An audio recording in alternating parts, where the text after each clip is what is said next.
ایک پرامن احتجاج ہم سب کا حق ہے. یہ ہمیں جمہوریت ایک حق دیتی ہے, ہمارا آئین حق دیتا ہے.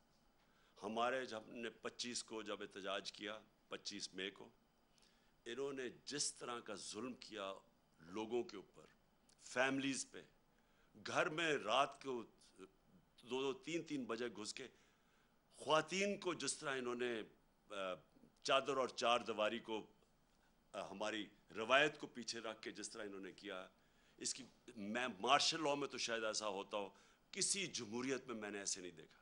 میں نے جنرل مشرف کی آمریت کے اندر, وہ بھی ملٹری ڈکٹیٹر تھے, میں نے اس میں اس طرح کا ظلم نہیں دیکھا جو انہوں نے کیا 25 کو. اور اب ہم پھر تماشا دیکھ رہے ہیں. یہ کر کیا رہے ہیں؟ سنبھالی ان سے معیشت سنبھالی نہیں جا رہی, قیمتیں ان سے روکی نہیں جا رہی, باہر پھر رہے ہیں ہاتھ پھیلا کے وہ ان کی مدد جس طرح کر رہے ہیں. جس طرح میں نے کہا کہ وہ کوئی بھی فری لنچ نہیں ہوتا, یعنی کوئی مفت میں آپ کی مدد نہیں کرتا, وہ کوئی نہ کچھ آپ سے مانگ رہے ہیں. ان کو بھی خوش کرنے کے لیے انہوں نے ہماری نیشنل سیکیورٹی کو کمپرومائز کرنا ہے, وہ بھی اب دیکھتے رہے. تو اب اگر ان کا خیال ہے کہ صرف ظلم کر کے اور تشدد کر کے کسی طرح لوگوں کو کنٹرول کریں گے, ایسے لوگ کنٹرول نہیں ہوں گے. ابھی مہنگائی جہاں تک ہمیں پتہ ہے جولائی میں اور بڑھنی ہے, کیونکہ انہوں نے جولائی میں جو LNG تھی وہ نہیں آ رہی. اب ان کے پاس جو یہ سمجھ رہے تھے کہ یہ باہر سے چیزیں, یہ فیول خرید لیں گے, یہ کوئلہ یا LNG, وہ ان کے پاس وہ وسائل نہیں ہے کیونکہ قیمتیں اوپر چلی گئی ہیں. لہٰذا میں آج اپنی ساری قوم کو کہہ رہا ہوں کہ میں 2 تاریخ کو ہفتے کی شام کو اسلام آباد میں انشاءاللہ ایک تاریخی ہم کریں گے پروٹیسٹ پرامن, جو ہمیشہ ہم کرتے ہیں پرامن پروٹیسٹ. ہم سارے شہروں کے اندر بھی لوگوں کو کہہ رہے ہیں کہ پروٹیسٹ کریں, پشاور, لاہور, کراچی, ملتان, کوئٹہ, جتنے ہمارے بڑے شہر ہیں ادھر بھی ہم پروٹیسٹ کر رہے ہیں, اور ہم یہاں پریڈ گراؤنڈ پہ کریں گے. میں یہ چاہتا ہوں کہ ایک زندہ قوم بن کے ہم سارے ان پروٹیسٹ میں شامل ہوں.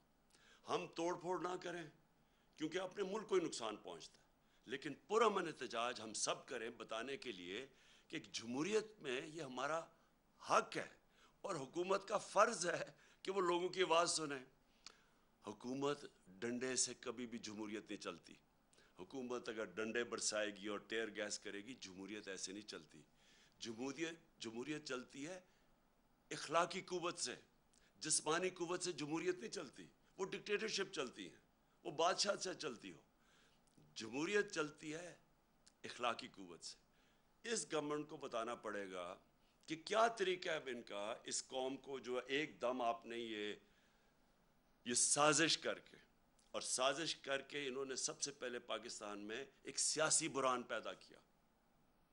سری لنکا کے اندر پہلے معاشی بحران آیا, پھر سیاسی بحران آیا. پاکستان کے اندر پہلے سیاسی بحران پیدا کیا گیا سازش کر کے, جب ملک بالکل ٹھیک چل رہا تھا. ہماری پوری پلاننگ ہوئی تھی, جس طرح میں نے کہا ہم نے روس سے تیل لینا تھا, ہم نے ہندوستان کی طرح اپنے لوگوں کے اوپر بوجھ نہیں پڑنے دینا تھا جو دنیا عالمی منڈی میں تیل مہنگا ہوا ہے. ہمارا پورا پلان بنا ہوا تھا. انہوں نے پہلے ہماری گورنمنٹ پہلے سازش کی, ڈی سٹیبلائز کیا ملک کو, بحران پیدا کیا. اس کے بعد یہ معاشی بحران آیا, اور یہ اب ان کے کنٹرول میں نہیں ہے. اور میں واضح کر دوں پھر سے, میں نے اور پھر شوکت ترین کو بھی میں نے کہا کہ نیوٹرلز کو بتاؤ کہ بڑا اچھا آپ نیوٹرل بننا چاہتے ہیں, لیکن یہ یاد رکھیں کہ ملک بہت بڑی قیمت ادا کرے گا اس یہ جو اب پولیٹیکل ڈی سٹیبلائزیشن, یہ جب سیاسی بحران آئے گا, اس کی ملک قیمت ادا کرے گا. اور ان سے مجھے پتہ تھا نہیں سنبھالا جانا, کیونکہ شہباز شریف کی تو ساری ڈیولپمنٹ اشتہاروں میں ہوتی ہے.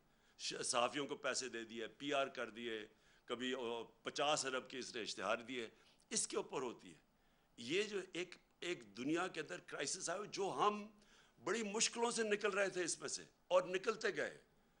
اللہ کا کرم ہے, جس طرح ہم کرونا سے نکلے, دنیا مثال دیتی ہے پاکستان کی.